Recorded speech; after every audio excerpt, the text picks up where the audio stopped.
Leaderboard series powered by MTN Ghana. Everywhere you go. Shokomo by Casa Preco. And then Car Bank for together.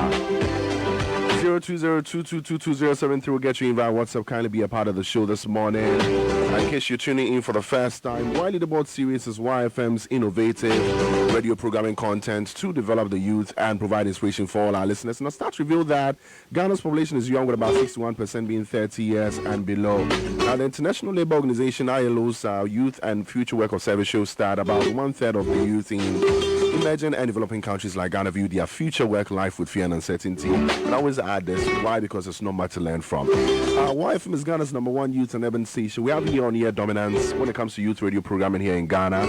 We therefore deemed it a big responsibility to add to the bouquet of creative and informative content on our station, a show that will provide inspiration to all our listeners, a show that will bring on here personalities from across the various sectors and industries in Ghana and beyond to bring hope, meaning, development, and leadership coaching tips to our vibrant listenership.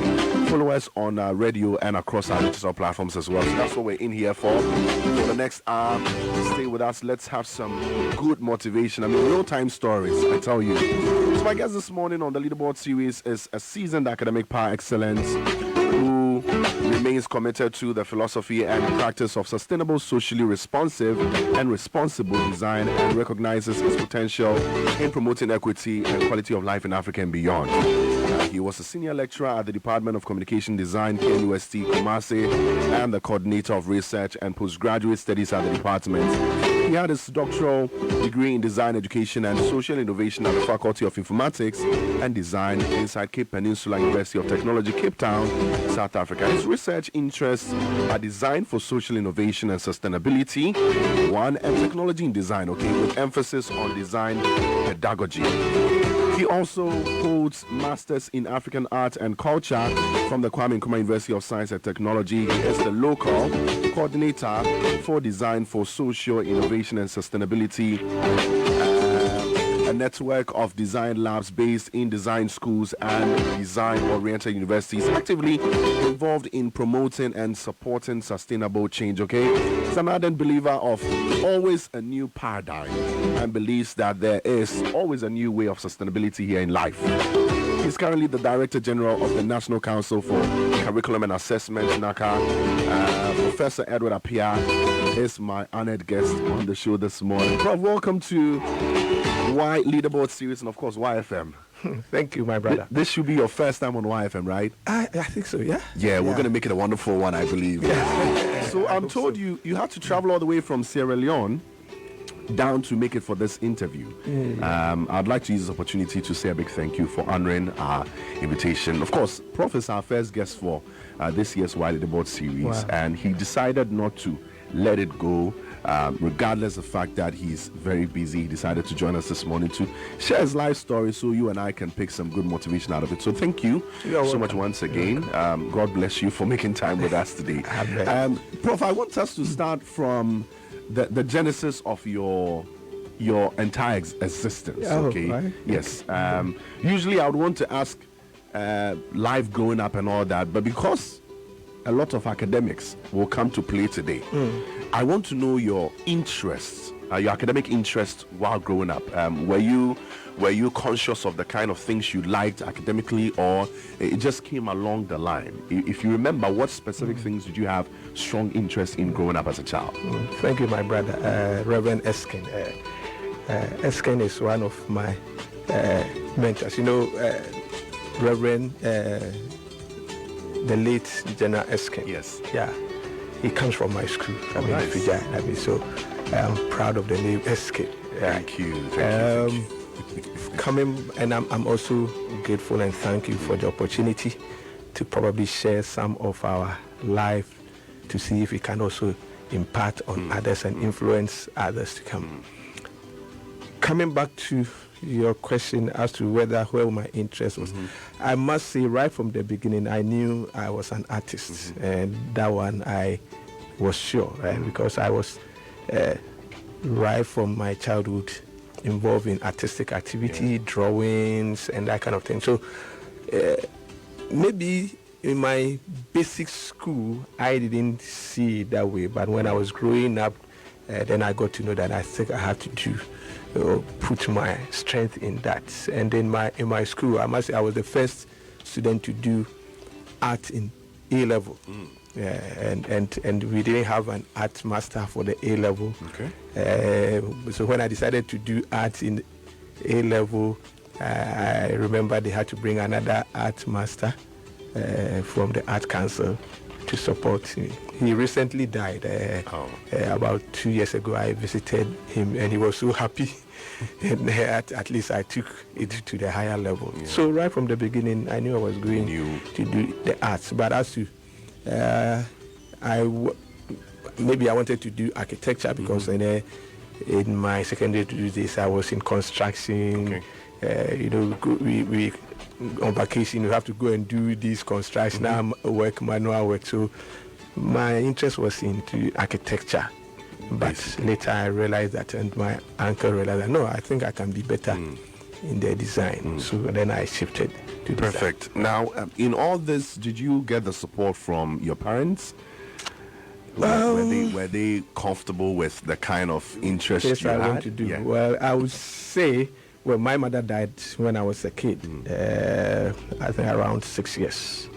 I stayed with aunties, uncles, and I said my father, I know they were divorced, so I didn't have that chance to stay with my father. So they didn't influence my life. I wouldn't say my parents influenced my life. I stayed with aunties. Most of them, no. It's like that kind of hustling life. Yeah. Like you're on your own doing your thing. Yeah. Maybe my uncle, one of my uncles, a medical officer, who when I was going to the secondary school and I decided to do architecture, he said, no, Kwara, I don't think you have to abandon the design. I mean, yes, I know architecture involves design, but I think you will do well in the design space. So even though I went for the interview in architecture, and I remember one of the panels who happened to be a friend to him, Professor Wellington at that time, he said, but your uncle said you were going to do art. You know, that time, I mean, the same faculty, you can choose two different programs, and then you'll be called on the same time. So I had a admission to come to the interview for the architecture, and at the same time I had admission to go and do art. And so at the interview, then I said, well, but you guys asked me to come for an interview, so I'll come. You were just showing up. So maybe I would say he actually influenced my direction. And I remember after first year, he called me and asked whether I still want to do the art or I want to go and do architecture. And I said, no, I'm okay with the art. I don't want to do architecture. I'm fine. Wow. Yeah. And the daddy supports? I mean... As in whether... I mean, it was a decision because it clearly looked like they wanted you towards a certain direction. Oh, yes. And I must say, from where I sit, now I work with architecture. Yes. You're still back to it? Oh, yes. I in the built environment. You know, my orientation, my focus now, knows no bound. I mean, I work with architects in the architecture space. I work with planners. I work with engineers. During my doctoral studies, I remember I was a part of a team that were trying to develop some space in the city of Cape Town. I mean, there was a shanty area, and then the city has to move them so that they redesign the space to have, because it was in the middle of the city. I mean, and it was this old shanty area, and they didn't want to also lose the ecology. Yeah, they wanted to maintain that and still improve things. So, and it was so interesting how I found myself in that space and trying to look at sustainable activities with architects, with engineers, and designers. And so I still see myself within that space, and I don't regret in that. So you mentioned that General Eskin was from your school? Yes, I went to that's Vijay. Vijay. Yes, went to Appiah. Okay. Right. I want us to talk a little bit more about your secondary school days. Right. What type of students were you? Were you socially active? Were you the type that would just withdraw from, all the gatherings just because you wanted to do your design? Tell us about it. Any fond memories you have of your senior high school days? Right. In fact, me going to Fijai was by accident. How so? I was in this village, like I told you, my mother died, and I was living with uncles, and one of these, my uncle, who happened to stay in one of the villages, those times you have to travel to Kumasi. You need to wake up around 3 just because the bus leaves, one car that leaves, and you have to wait till maybe 2 If it PM. goes, that's all. That's all. And in that school, one of my teachers realized that I was a good student, so I had to. Why shouldn't I do common entrance at that time? And so Form 1, he asked me to, and he came to speak to my uncle, and my uncle says, no, those times it is SAR7, middle school leaving certificate that we are looking for. My uncle says, no, I want him to finish the middle school leaving certificate. So Form 1, I couldn't. Then Form 2, he came again and he said, look, he was persistent. I want this boy to do common entrance. And then we did. And from my village to where we do the common entrance, you have to, like I said, you have to wake up at 3 a.m. and we got to the place around 6 because, you have to take a car. That's the only car that goes to that place. And if you miss it, so I had to even stay. My house was far from the town. And so I had to stay with this teacher in the town, and then we woke up early. We reached the place around 6, but the exams was going to start around 8:30. So 2 hours. Yeah, and then I passed. But then my uncle said, no, I still want him to do the middle school certificate. So I didn't. Then at Form 3, I did again, and this time then he told the teacher that, what, maybe we have to strike a compromise. Okay. I will let him go, but he has to come back and do the middle school leaving certificate and get that certificate. And when the results came, we couldn't get the results early enough. Where we are staying, the village post at that time. These days, people just stand by the phone booth, they call home, send an email, and then everything is gone. But so you'd have to wait for the postmaster to deliver. Yes, you have to wait for the postmaster to. So when we got the letter, school had opened for about 3 weeks.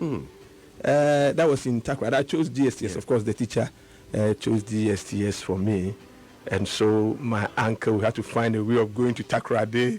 We got to Takrady, we went to GSTS, we went to the headmaster, and I mentioned, he says, no, Edward, no, we've been waiting for you all this while. You are not coming. So, you see, your letter is here. Wow. But unfortunately, we've closed. We've finished our vacancy. Wow. And then he was looking straight into my eyes, looking at my uncle. My uncle said, oh, so catch it. What can we do? So he picked the phone and said, no, wait, there's also another school, which is also equally good. And let me speak to the head master. So he called on the phone, and then he mentioned my grades. And the headmaster said, no, bring him. Bring him, yeah. Yeah, so that's how come you got to. And that's how I got into Fijai. I was that quiet type. My experiences in school, I wouldn't say it was anything. It's a normal student. Yes, normal student vibe. Yeah, but probably the significant thing that I can just lay my hands on, because I was a member of the Scripture Union, and I was also a chorister. You were a small. Oh, plenty.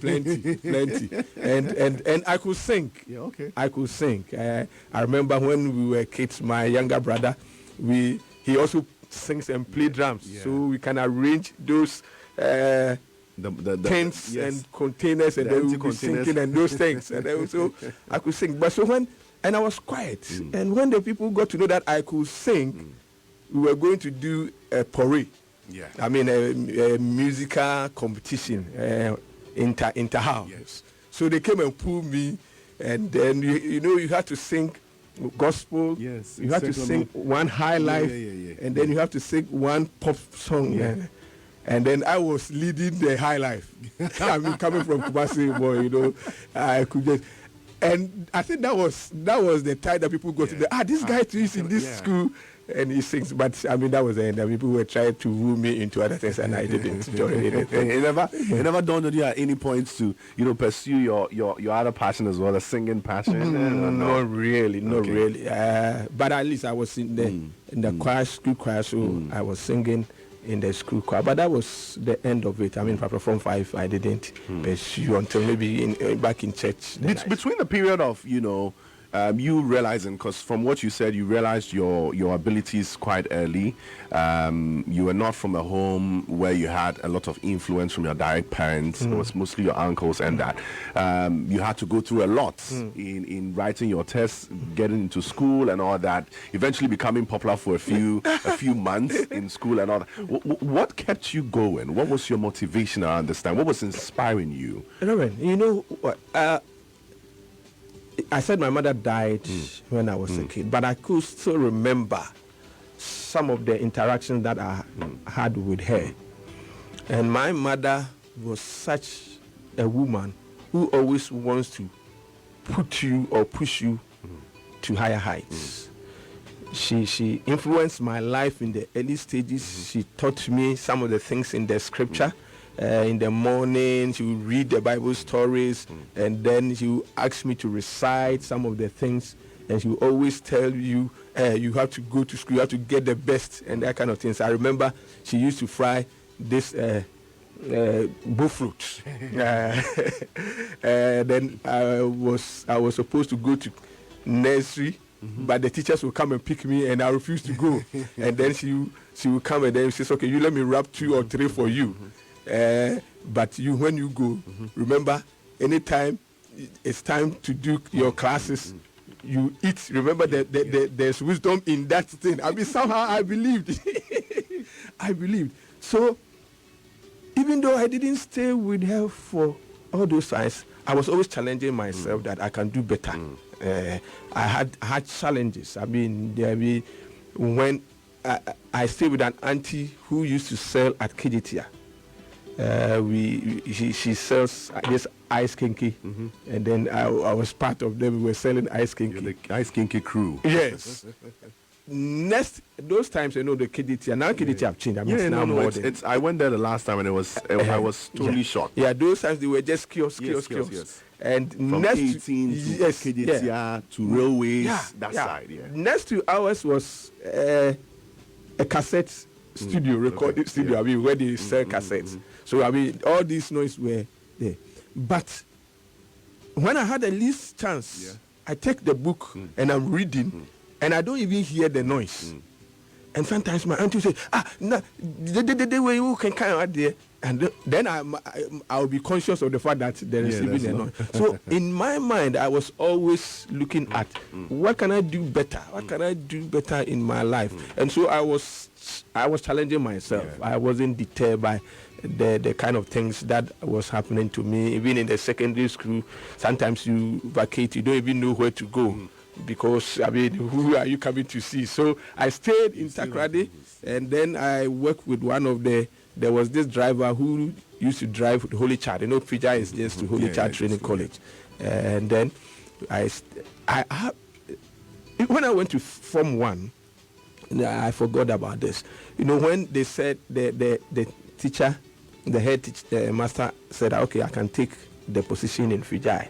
So then the issue is, where do I stay? Because I couldn't afford the boarding fee. Then when we came to Kumasi in our discussion, then one of my family's relatives said, but there's an auntie, there's a cousin of yours who is a matron, and he's in Takrad. I think she's in Fija. And when we inquired, she was actually the matron in Fija. Wow. So we called her, and he says, no, come. So I stayed with her on campus. So even though I was a day student, I was more or less boarding. And you were eating the food from the boarding house? No, not necessarily. Because I wasn't going to the boarding I wouldn't go into the dining. This is the matron. Yeah. Yeah. You get access to some backstage food and all that. Well, but in the house there was food, so I couldn't even care to go there because we were only two. And then she had a daughter, a younger daughter, and I could do anything because she was a matron. She also bakes and other stuff. So I was involved in baking. I used to sell this meat pie and other stuff when I was in Form 1, Form 2. I remember one day there was this match between Hazakes and Kotoko in Jendu Park. Yeah, Jendu Park. Yes, so I had to go and sell meat pie. I mean, the park was packed. So I happened to put my stuff somewhere. And in the heat of those back and forth, they were pushing some people, and this gentleman had to step on my items. And I said, wow. So I held the leg and I said, Chief, you have to pay for me. I can't go home. So she struggled, and there were other sympathizers who came, and then he had to pay some. He couldn't have all the money that, so he had to pay some. Then when I went home, I told my auntie where there were issues here and there. But then later, one day, I was in the house when somebody knocked the door. And then the gentleman came, he opened it. I went and opened and says, I'm looking for Auntie Gladys, the matron. And look at who is standing there. This man who stepped on my same guy. items some 2 weeks ago at Jendu Park. And so I was a little bit scared. He didn't recognize me, but I could make him out. And so he said he was looking for the matron. So I went and I told my cousin, Auntie Gladys, somebody was with you. So, and I was peeping I thought maybe he was coming to report me or something. And they were talking about school activities. Then he left. And then my cousin came and said, you don't know this man. He's a senior housemaster. Wow. And I said, what? The senior housemaster. To the same school you are in, and you hustled him to pay you when he stepped on your meat pie. So I told him he's the one who, about 2 weeks ago, he stepped on my, and then I said, but then why did you take the money? But he said, if I'm not taking it, you do that. Wow. Wait, did this man ever find out later? No. I never mentioned to him. He ended up becoming a friend. He was teaching economics. He's called Nana Osenketia. Wow. The world is very small. Very small. Prof, so you went ahead to complete your Masters in African Arts and Culture from University, and then later on to Cape Town Peninsula University, Peninsula University of Technology. Sure. I want to know how that transition came about from KNUST to Cape Town. Yes. Okay. Right. When I finished my first degree, I had to work on my own. I did the service on campus, and then after 2 years, I started my master's because I needed to progress. But then I realized that the university was not also no. I applied for the master's with the hope that I will be admitted or I will be given the chance to work in the university. But I couldn't get the chance, and it was a little bit frustrating. So I decided to set up my own design studio. So I set up on my own, and I was working. Then along the line, one of the head of department, she's late now, Mrs. Tuba, he said, look, Edward, I know how good you are. I want you to please come and help us. Even though we will not be able to give you the appointment, but trust me, along the line, something will come up. And I mean, she's also some respectable woman, and everybody admire her. So then I said, well, I'll do that. So I went back, but I hadn't abandoned my design studio. So I was doing both in and out. Then I finished my master's. Then it came out that I need to come back fully. Initially, it was a part-time basis. Then they said, okay, we want to take you on, but not as a lecturer, but as a technical instructor. I couldn't get it right, and so I said, well, then I'll go back. I'm not interested in technical instructor. Is it because you didn't know what it entailed? No, but technical instructor, it's more like a technician, and I felt that I can't. Yeah, you can't go further. I mean, there's a cap. And then, but later she called me and said, look, Edward, I want you to please come. I promise that maybe along the line we will see how best we can switch you from technical instructor to none. So I took it up. Then after 5 years, there was this Prof and VC came, and then he says, well, let us all convert all those technical instructors. Professor Andam? Yes. Oh, nice. Technical instructors, because there were people who had the skill and they had the expertise. And so I was one of the people who was given that chance. Then I realized that if anything at all, man have to move on. Okay. So I started this applying for schools for scholarships and that kind of things, and I couldn't get. So I stayed on. By that time, what was the challenge? Because academically you were good. A whole lot of things. The prospects of doing your PhD or maybe the scholarship comes in bits. And so, I mean, look at the whole university. When it comes, they have to decide where it's going. I don't think that art was priority. Okay. I don't think art was priority. I don't think art was priority, because there were a couple of people who were earlier on, about 2 or 3 of our faculty had gone out. One of them didn't even come back. And so they had come back, and when they came, I was in second year, and they were teaching. But after that, we didn't see anything of that sort. So there was a big challenge. Then I had also started a family. Immediately I finished my national service. I got married. So I had started family. Then I said, well, maybe I have to test, see if I can stay with my family, because if you need a scholarship, that should take all my family and that kind of thing. So I was there together with a colleague of ours. We are still harboring the chance of going to do. So not to catch you, but what regions were you looking at? I was looking at the Europes and the Americans. Yeah, the Americans. Obviously. The Europes and the Americans. Seriously, I wasn't considering South Africa. Then one day we decided there was a conference on a design education conference. And then a colleague of mine, who happens to be a very good friend, we said that we will go to the conference. So we applied to the university. The university said we can only give us half of our funding. They can only fund halfway. So we had to mobilize money, and then we went on our own. And this journey was also full of adventure. We checked the amount involved in the flight from Accra to Cape Town, then Accra to Johannesburg, and we felt that we can go to Johannesburg, and then later we'll take a car. We are going to save about $300 and that kind of things. Little did we know that from Johannesburg, that's a hot trip. It's from another country to another country. Yeah, that's one thing people don't tell me. You see, unlike Accra and Kumasi, where you can just sit in a bus and go, Cape Town and Johannesburg are far apart. It's 2-hour flight. Yes. 2-hour flight. Yeah. And so we got to Johannesburg, and then we realized that if we are to go by road, it is going to take us 23 hours. Yeah. And I said, a lot of stops. And I said, wow. Then, okay, so it's fine. Let us use the money to go by air. So we took one way, from Johannesburg to Cape Town.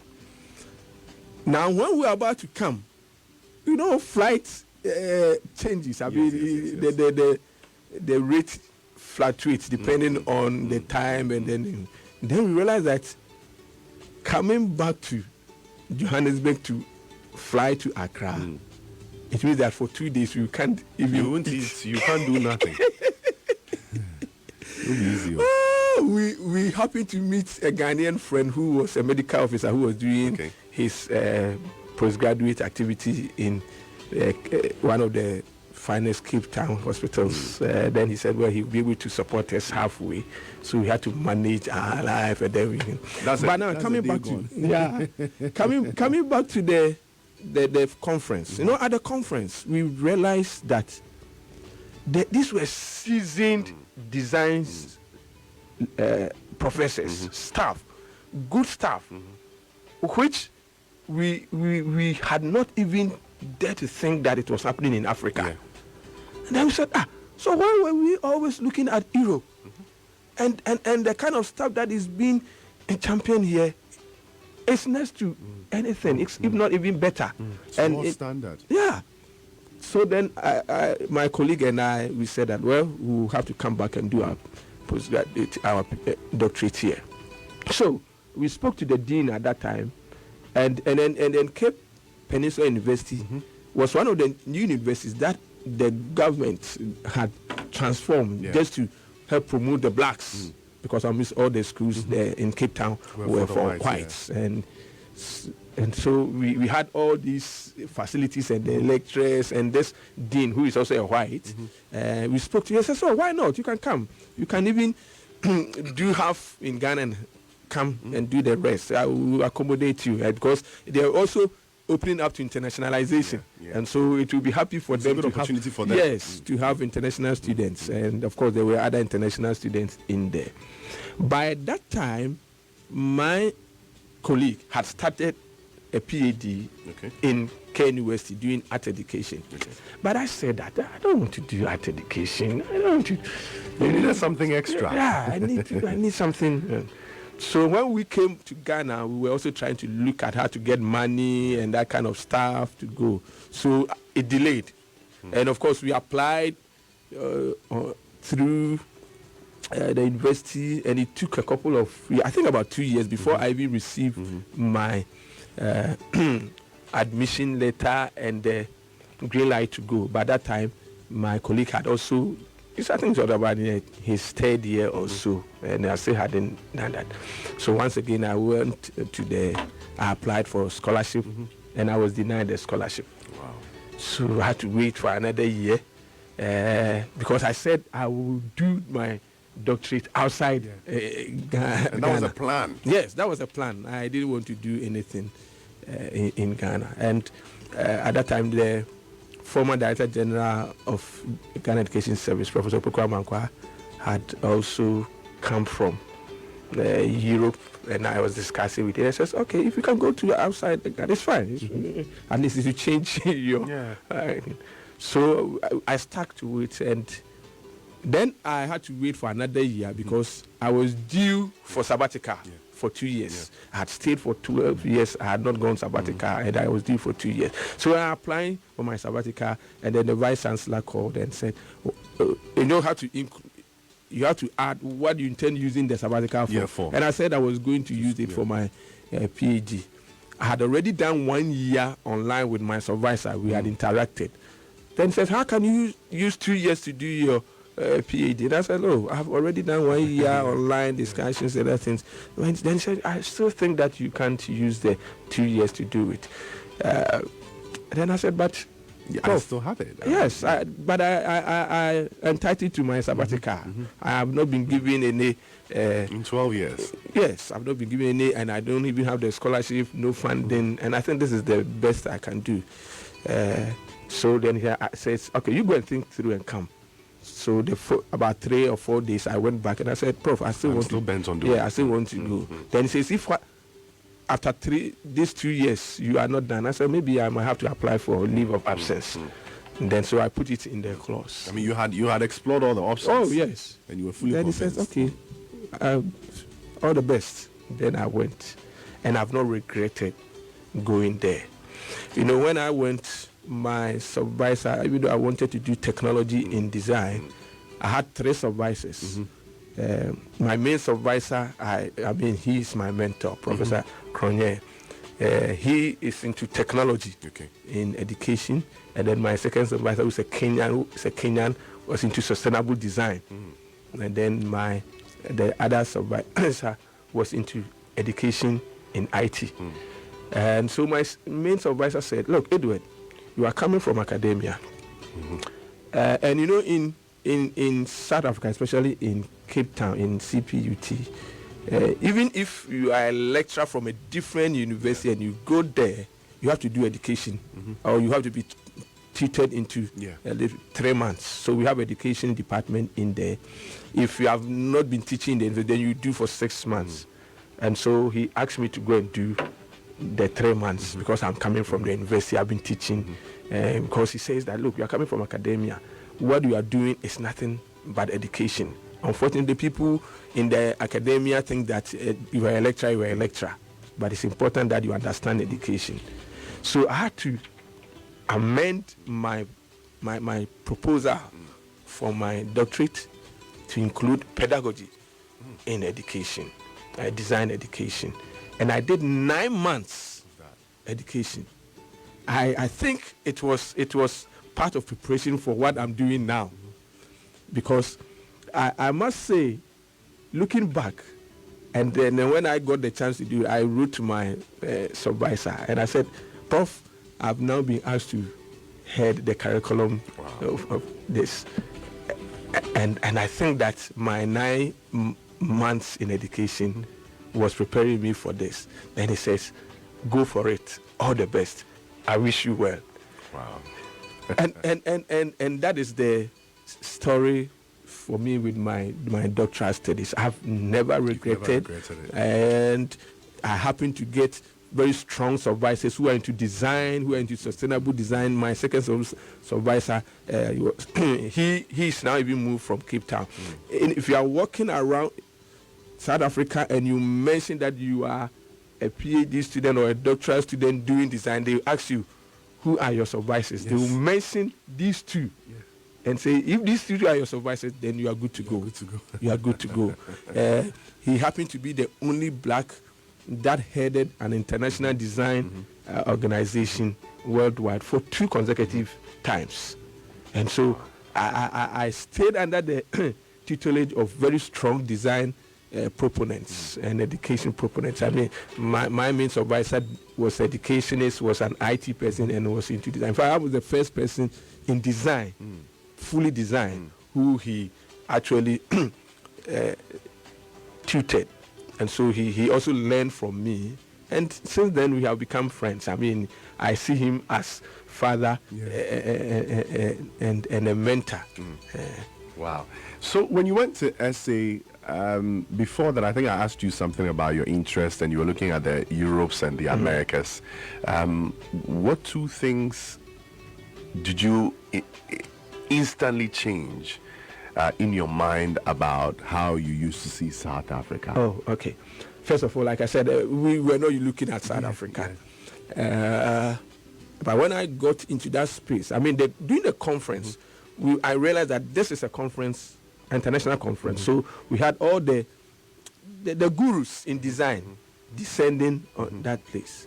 But when I went to do my studies, then I realized that maybe I should have looked at South Africa first before going, because you see, it was something that you can align yourself to.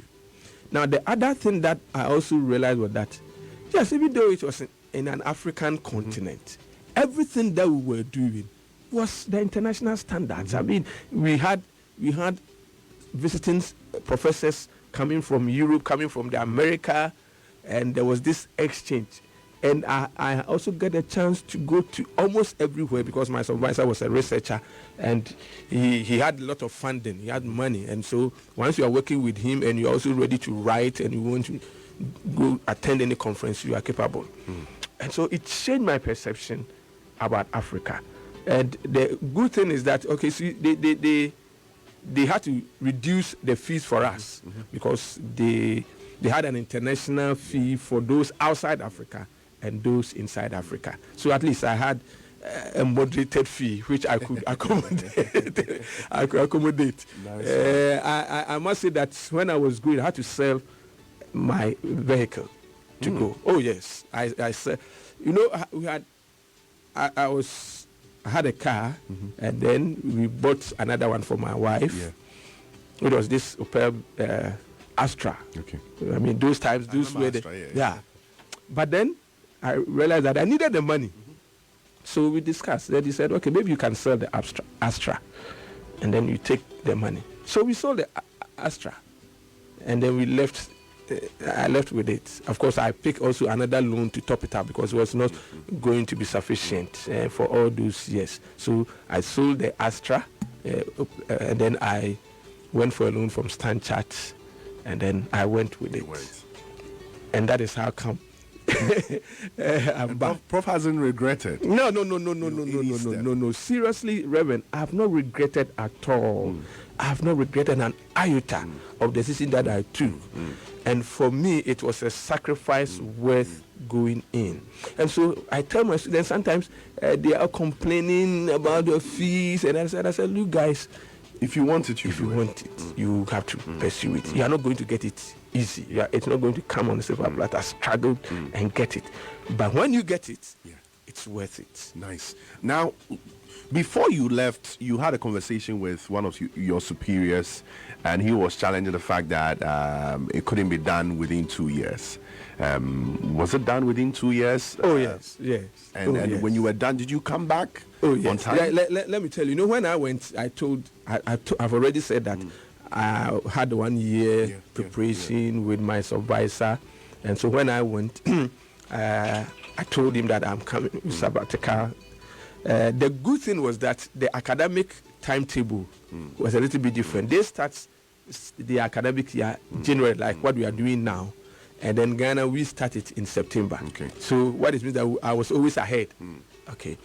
And knowing that I had only 2 years, Reverend, I did not sleep. Look, social life was out.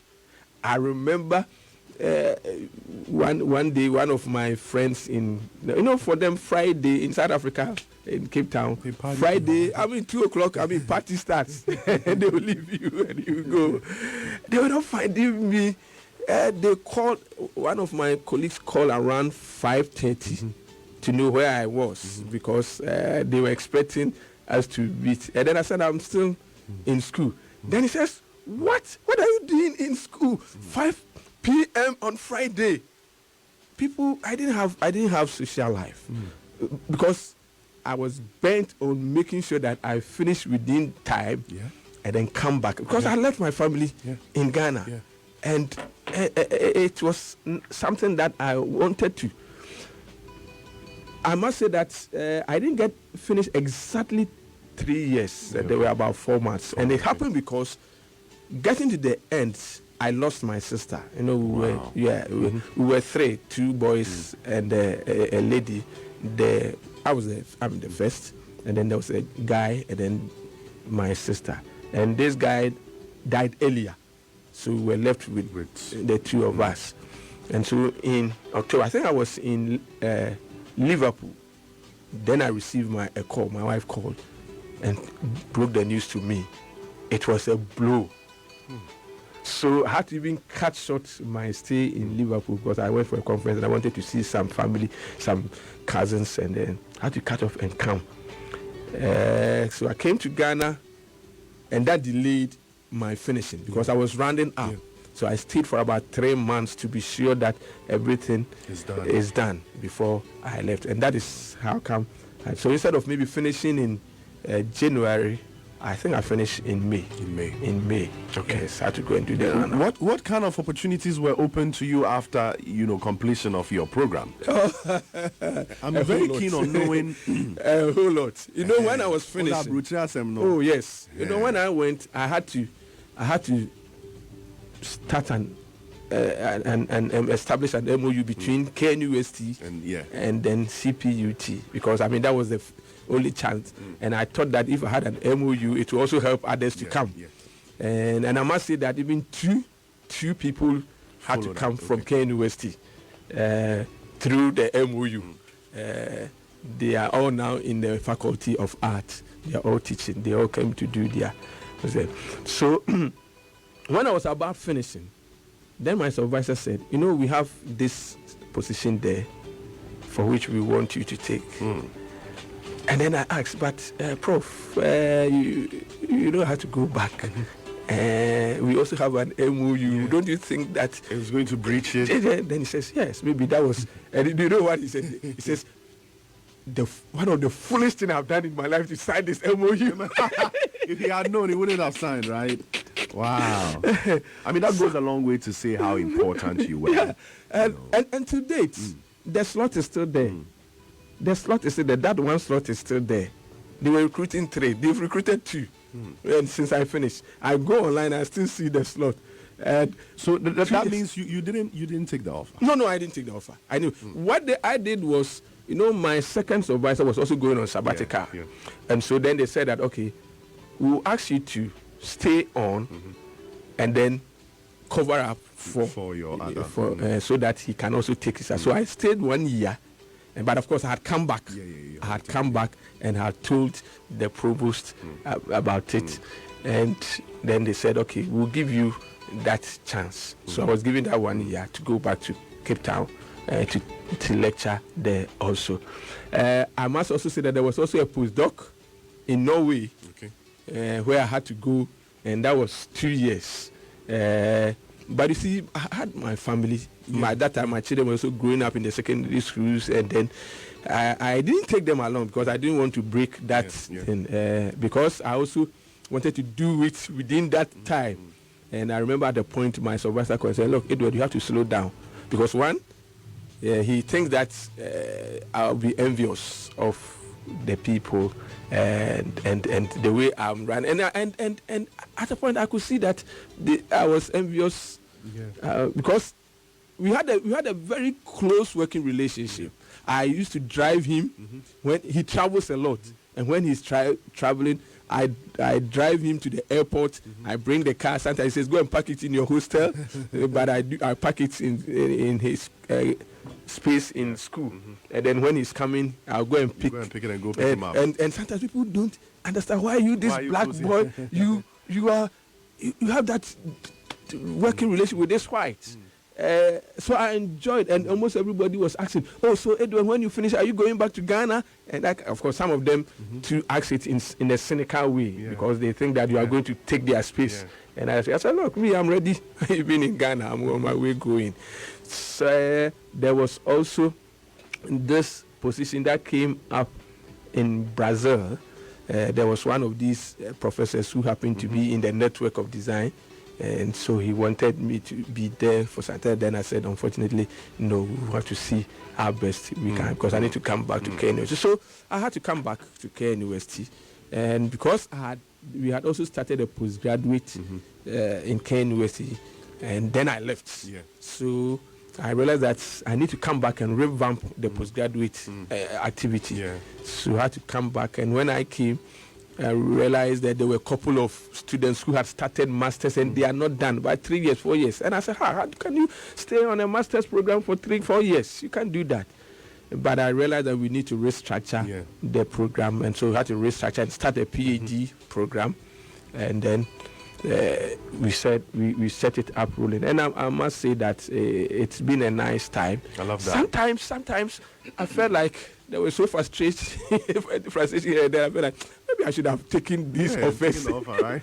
But you see, you also have to look at the people who are coming. Maybe they might not get that chance. Yes, the opportunity. And I think that if I've gotten that chance and there's opportunity for me to help in that space, I need to do that. So I set it up, and then I also realized that probably my link with Cape Town will also help. So, like I said, apart from the 2 students that I helped to come to Cape Town to do their PhD, there were about 3 others that are also linked to. One of them is even in University of Ghana, Legon, a senior lecturer down. He was in UCC.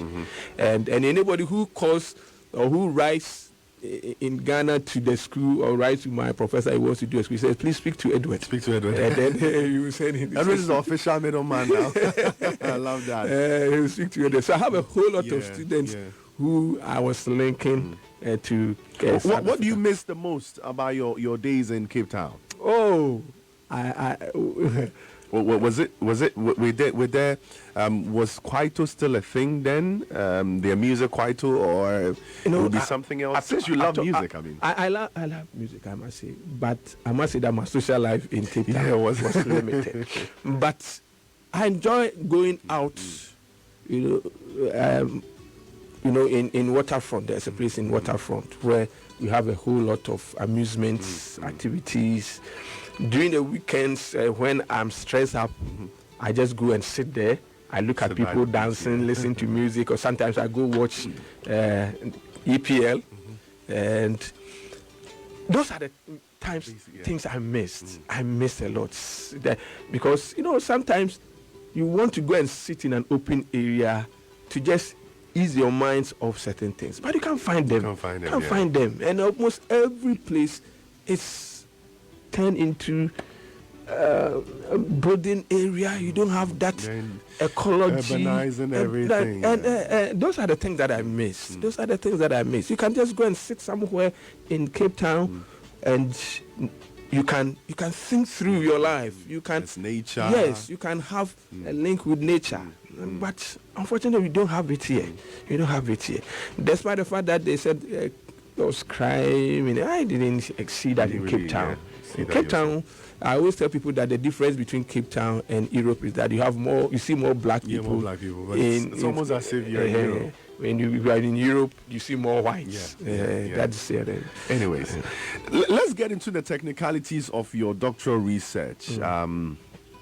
It's a question that has come up now.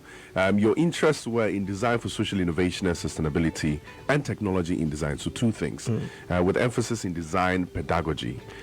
How important is this material for stakeholders in the built environment space? And in your opinion, what role will it play in our quest to achieve, our, SDG goals? We have a lot of them on our shoulder, by the way. Right. When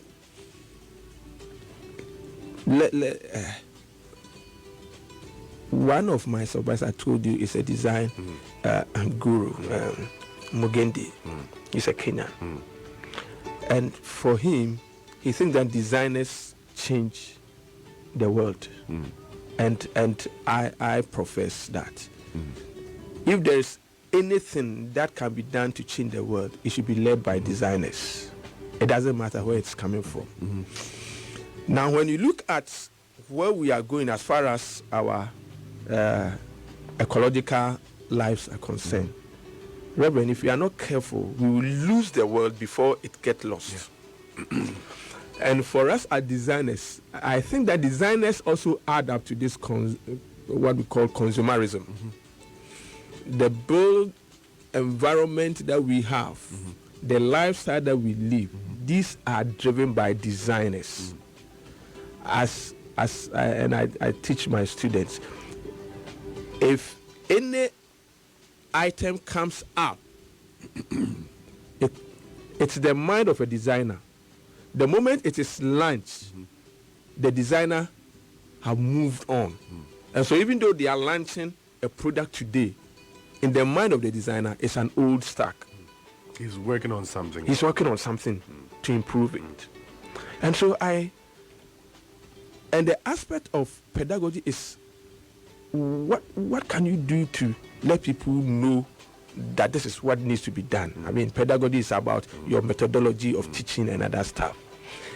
And I think that if the designers are the start up, or they are the starting point of every innovation and everything, then we should have that mindset of sustainability. And when we have that mindset of sustainability, we are careful how we design, we are careful what we bring out, and we are careful how it's being executed. So, for example, now, just when I was entering this space, I realized that we've blocked some part of this road, this roundabout here. Then I asked myself, are we not abusing the land? What was the thinking when the people were designing that road? If they had some sustainability mind, they would have probably begin by looking at how well can we make use of that space. So the entire stretch over the left is blocked. It's blocked. From the Shangri-La side up to the mall. Initially, there was a connection from here to the Spintex side, but it's all complex now because we have to go all the way around, and then the piece of road is still lying there. So what it means is that we need to have that mindset of designers with sustainable mind to be able to do things better than what we are doing. So we don't just do things one-off and say, okay, we're done. No. Let me give you a classic example. Talk to us. We have these roads, and we have these big spaces in the middle of the roads. The gardens. You call them gardens. That's what we call them now, unfortunately. So if we think, and you also have to look design within your culture. Okay. Every design space have to consider the culture. And if we think that that culture of ours is not going to help, what do we use that space for? Can we redesign that space in starting the design to make use of it? Now that we are struggling with, we had this Ayalulu buses, and we had to cut off some spaces on the road to make use of the Ayalulu buses, and it didn't even work because you can only go for a distance, then you have to join the main stream because we didn't think through in that part. But can it be possible to redesign the road and use the middle for Ayalulu buses and make it express? The emphasis is on redesign. Yeah, but with sustainability at the back of mind, so that it's not about trying to create other spaces which ordinarily we could have probably used for other things. But what do you have? How best can we make use of it? Will it improve? And to improve the lifestyle of the people. That is the kind of thing we construct roads. Then later we realize that no, we have cities or towns at the other side, and so we have to find a way of putting up walkways or bridges, overbridges to do that. But sometimes you get to the road, or you get to the terrain, then you think that it could have been possible to have underpass. Yes. But we forgot about this. I don't know whether it is about design, corruption, or something. So if I really get you right, this is an aspect of our lives as a nation that has been long slept on. People don't consider these things. Is it because it's not a concept that is familiar in our curriculum? Reverend, you know what? I think that we are not making use of design or artists or the creative part of us. Until recently, if you are a visual art student, you can't even you can't do engineering until the current minister brought out this, and then we now have universities that are doing pre-engineering, and they are doing that. But in that jurisdiction, I mean, my faculty sits with both environments. Design is part of it right from the beginning, until we begin to recognize that our ability to do things right stems from our creativity and the fact that we need visual arts and creative people to be part of the thinking. I don't think we will get it right. I don't think we will get it right. That's very important. In other parts, engineering, art is part of engineering. Art is part of engineering. Even in my university, for the part, we didn't see architecture and art as part, as one. Yes, when they were doing the collegiate system, College of Art was moved to social science, and so it was College of Art and Social Science. Meanwhile, there's planning, there's architecture, but until then later on, then the vice chancellor came and said, no, I think we are not doing right. Then that's how we renovated the space, and then we brought art into planning and architecture, and now we have the built environment.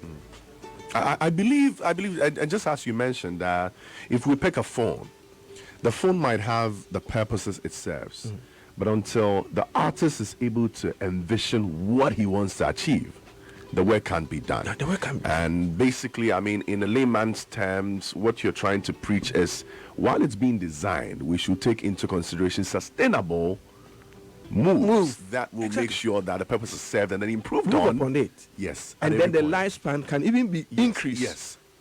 Because you see, we can't be cutting down all our trees. We can't be expanding our land acreage just for nothing. We need to find a way of making use of the little space that we have to make it work better. That sounds right. That sounds right. Would it be fair to say, in causing the change you want, that's how come you found yourself becoming a part of NaCCA. Would that be right? Well, maybe that's a divine plan. Okay. Because me being in NaCCA, I didn't see myself coming to NaCCA. You were appointed? Yes, I was there when a friend of mine called, and then he said, "Look, Eddie, the Minister for Education is trying to do this. There's a space. He wants somebody to be part of this in terms of curriculum and assessment. And they have spoken to 3 or 4 people, and he thinks that he should speak to me." And then I said, "Oh, wow." Then he said, so they asked the question, "Are you ready to help?" Then I said, "Well, if the minister thinks that I can help in changing this space, I think I'm ready. Yeah. I'll take up the challenge." Okay. It's a huge challenge. And later on, when I sit back and I was looking at what I've been doing, what I did my doctoral studies, and what I've been even doing in the classroom, then I realized that I think that this is probably the time for me to lead in that. You know, Reverend, you see, when it comes to curriculum is about our lifestyle. Yes.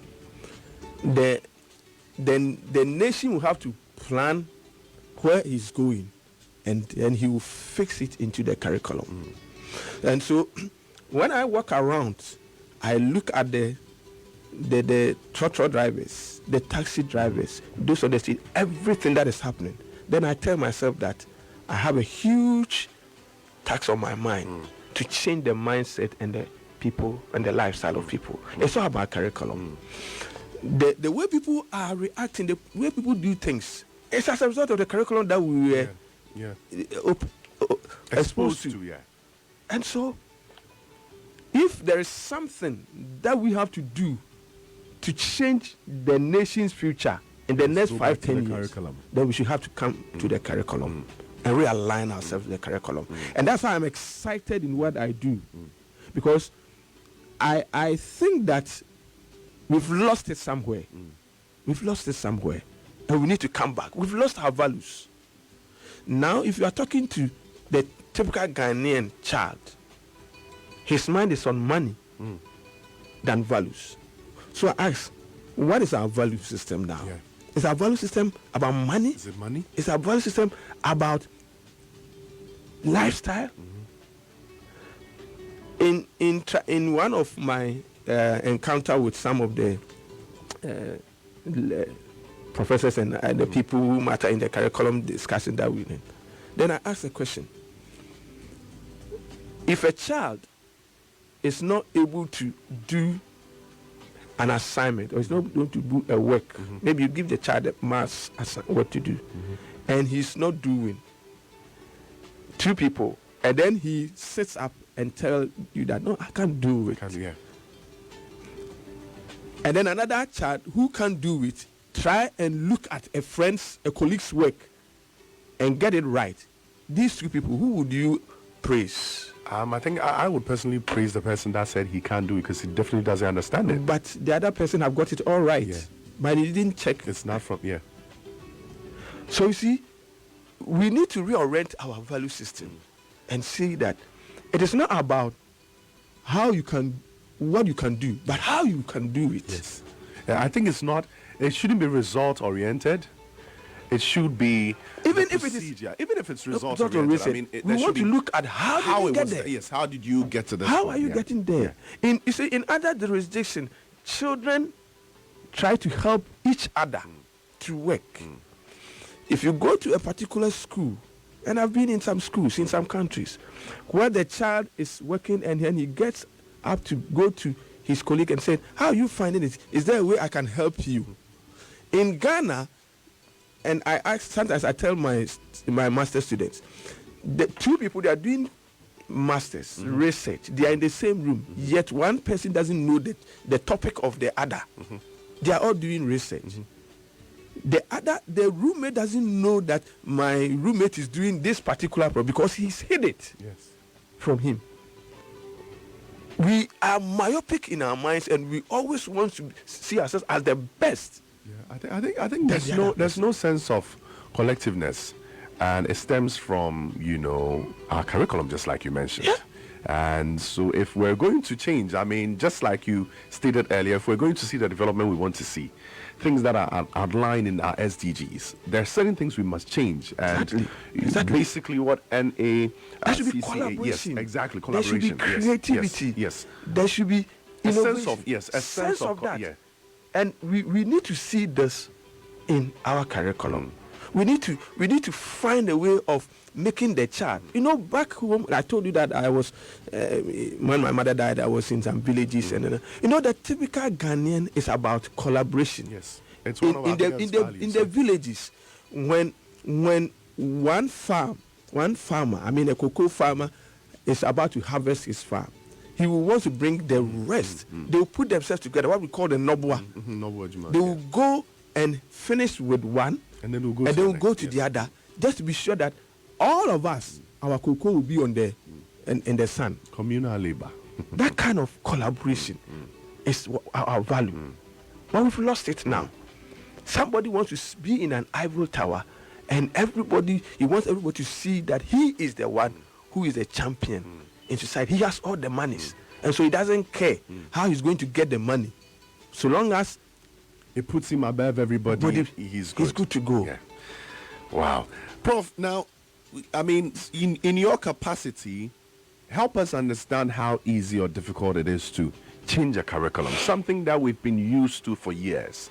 If you want to transform the lives of the people and bring aboard the changes, the specific changes you want through the curriculum, how easy or difficult is it? Right. Okay. I wouldn't say easy. I wouldn't say difficult. Okay. But what I would say is doable. Okay. It's about what you want to do. It's about how you want to do it. First of all, we all need to understand that maybe we are not doing things right. Yeah. We all need to understand that we have some charge that we all have to work on. We all need to understand that where we are heading towards as a nation, it is not going to help us. Sometimes we also need to understand that the people who have become victim of current situation maybe have become victim of circumstances. The children, and remember, what happens is a reflection of society. Yes. So when the children are talking about money and other stuff, and sex is what the society is feeding them. Exactly. So we all need to understand that something is wrong. We can't build a nation with that attitude. We need to make a U-turn and all put our minds together. It takes, I tell people that our parents will be crying in their graves because the kind of parenting that we are having these days does not promote a very good generational thinking. Wow. And so we all need to take it from there. It's not just the teachers. It's not just the classroom activity. It's about the society. Curriculum is not just adding 1+1 or adding letters to letters. Curriculum is about everything. In our house, when you give birth to a child, you started a curriculum because you want the child to be somebody.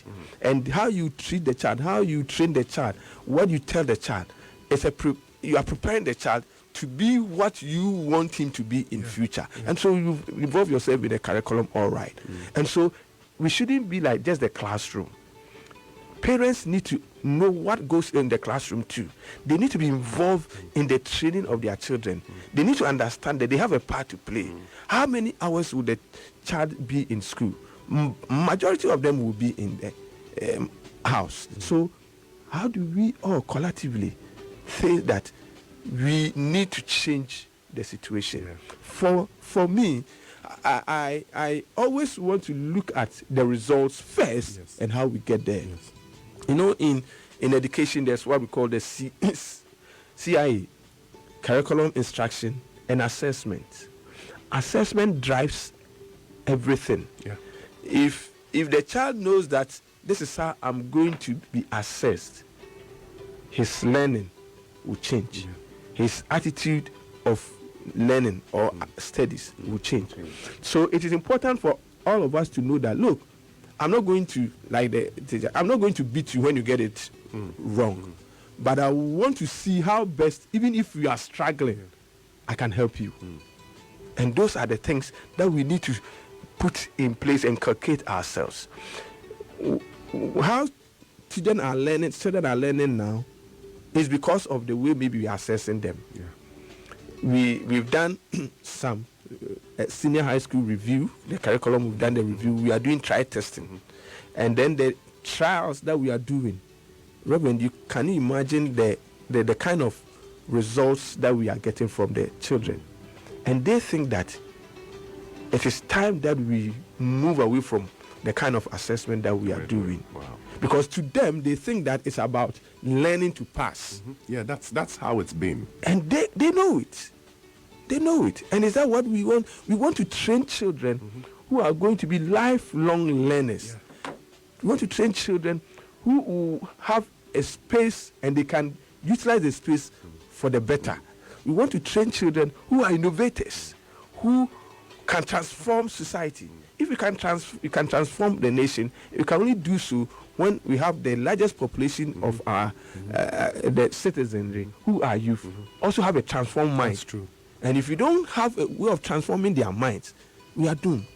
And when I'm in school, when I'm lecturing, I tell them, look, in the next 10 years, you are the people who are going to dictate where I'm going to sleep, how I will sleep, and where I should go. If I don't train you well to make that informed decision, I'm doomed. I'll be in my house in 10-15 years, and then they'll say, hey, get out and go and sleep on the streets. And that is not what I want. I want to train people who, when they are given the mantle, they can also do better than I. And that is the kind of thinking that we all need to. And so the curriculum that we are running, the curriculum we are preparing, we want to train a generation that will sit back and say, oh, the country is running into a ditch. This is what we need to do. We need to do. And that is what we are focused on. Thank you so much, Prof. Now, this will be a part of the last two questions for you this morning. I think we've taken enough of your time. We can't talk about curriculum and the developmental changes we need to see and not touch on the issue of unemployment for the youth. I went to the University of Ghana, and throughout my university stay, my colleagues would complain that our schools these days don't teach you how to get jobs. They teach you how to pass your papers, just like you mentioned. So you find people with passing out with flying colors. They have all the A's, they have the 3.5s, the 4.0s, but they are still unable to get jobs. How worrisome is the issue of unemployment amongst the youth for you? In relation to changing the curriculum, what do you think can be done to practically address the issue of despondency amongst the youth, since we are the ones, literally being looked at to carry on the mantle of leadership in the future, if this is what we're going through now? Right. I mean, what in your opinion do you think can be done practically to? First of all, what are the advantages that we have as a nation? Every nation has its strength and weaknesses. I think we need to first look at that. Sometimes people talk about brain drain and that kind of things. And I tell myself, okay, if we have trained, for example, if we train so many medical officers and we are not making use of them, it means they will go. Someone will make use of them. If they are going and we can't stop them, how do we benefit from their going? So we need to, we have to look at it in that context. What are the jobs for which we can set ourselves and say, let us train people towards this, yes. Anyway, if we're able to give a child a very good training, it doesn't matter where he or she finds himself. You make use of his environment. And so the first thing that I want us to look at is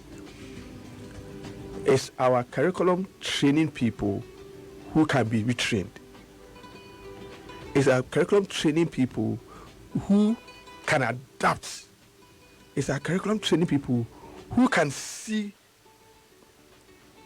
an opportunity and take that opportunity.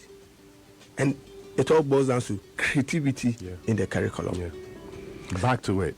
If we are able to train the child to be creative enough, you set the tone for change. Because you see, we have opportunities surrounding us, but how many people see the opportunities? Just a few. If you have not trained the child to know that this is an opportunity, you will miss it. So the unemployment that we are talking about is about how we are training our people, how the curriculum is being aligned. And I must also admit that some of the courses that probably we are doing does not meet our 21st century aspirations. And so we need to look back. And sometimes, the universities, it's all about trying to make money and manage the situation, manage the system. So even if they think that they can't even admit, they still want to find a way of getting it.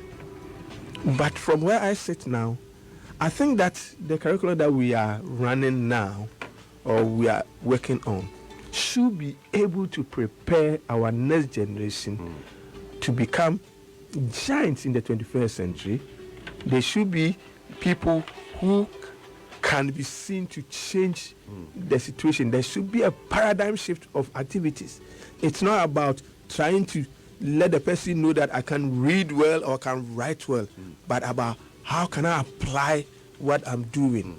And so the standard-based curriculum is more or less the issue of creative pedagogies, where a teacher should be able to understand that even if I don't I don't have the sophisticated gadgets to let the person understand this subject, my environment should be able to tell me.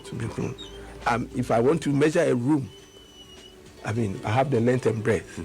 It's not about just length and breadth on the paper, but even in the room, you should be able to know that. And I think these are things the bigger economies in the world have adapted to. Exactly. Of course, with the support of the sophisticated machinery that they have, but they are able to give you vivid understanding on what you are dealing with, not just on paper. Yeah, right. Right. So give the perfect examples as a teacher. You should be able to use certain things as example for your children to understand. That's right. Because that's the purpose, to better understand, not to be able to pass the papers. Exactly. And that is what we are focusing on in the curriculum now. And I think that it should be able to help us. We with the support of the teachers and everybody, we should be able to get there. It's looking good, right? And the future looks bright. Reverend, how we started. The future looks bright. But we don't have to be complacent. Yes. I'm coming from Sierra Leone. The kind of things, it was an foundational learning seminar. How African educators are meeting to discuss about the foundational activities. Yes, fine. But then we also have to understand that you can't just get the foundation and stop there. If you are building the foundation, you have to look at the conduit in which they will pass through. And so there shouldn't be any dramatic variance between the foundation and the top. As I sit there and I was listening to other ministers from other countries, then I realized that Ghana, we've passed that stage. But what are we not doing right? We need to sit back and see whether we are tracking where we are going. Because you see, when it comes to curriculum issues or trying to be innovative in your approach to curriculum, you don't have to benchmark yourself with the mediocrity. We don't have to be mediocrity on this. We need to set our standards on or benchmark ourselves with the top in the world. Vietnam is doing extremely well in terms of innovation, engineering, and that stuff. Countries are going to Vietnam to even pick their people. We have that talent for which we can take advantage and make use of them. Perfect. Thank you so much, Prof, for all this. My final question obviously would be, what's next for you? Help us understand after Prof, who they, and what is in line for your plans, towards the future. What next for you? In what capacity? Well, I as I sit, I want to dedicate my life into training the future generation. I love that. Anything that I can do to help the next generation to get it better, I do. I love teaching. When I'm done here, I'm going back to teaching. As I sit here, I still have my postgraduate students who always call on me. They bring their work. I look at it. We talk about it. I still teach them. And I love doing that. You know, what I passed through in a very hard, I struggled. And I don't want anybody to go through that. If there's anything that I can do to help them, propel them, I'm ever ready to. And that's what I'm passionate about.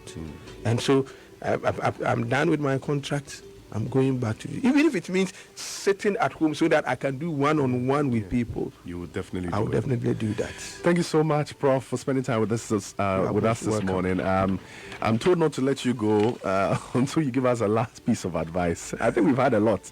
But, sum up any final words to motivate and inspire the young people to achieve their goals here in Ghana. I mean, very many young people who are locked into the show this morning. For the teaming young listeners who are, I want to tell them that they shouldn't allow their current situation to deter them and aspiring to achieve their dreams. And they should remember that they can't get it easily as they see it. Sometimes my final year students, they will ask, say the jobs, and I said, it's about the way you manage yourself, the way you brand yourself. Don't expect people to pay you, but be ready to sacrifice. I tell them, even if you go to a place and they don't have a space for you, have you brand yourself enough that you can even offer something? If you know you have equipped yourself, you are creative enough, a designer that you worth it, tell them, you give me 3 months and let me work for you freely. Yeah. Don't take anything. After 3 months, pack your stuff and go. And then you see the brand that you have built over there will actually bring you back. Thank you. Thank you so much, Prof. All right, so I've been talking to Professor Edward Appiah. He's the current Director General at the National Council for Curriculum and Assessment. We've spoken so much about his journey, where the journey began, his exploits in South Africa, coming back to Ghana, and the activities he's involved in now, the impact he's making on our future generation, and what he intends to be doing now that his contract is almost over.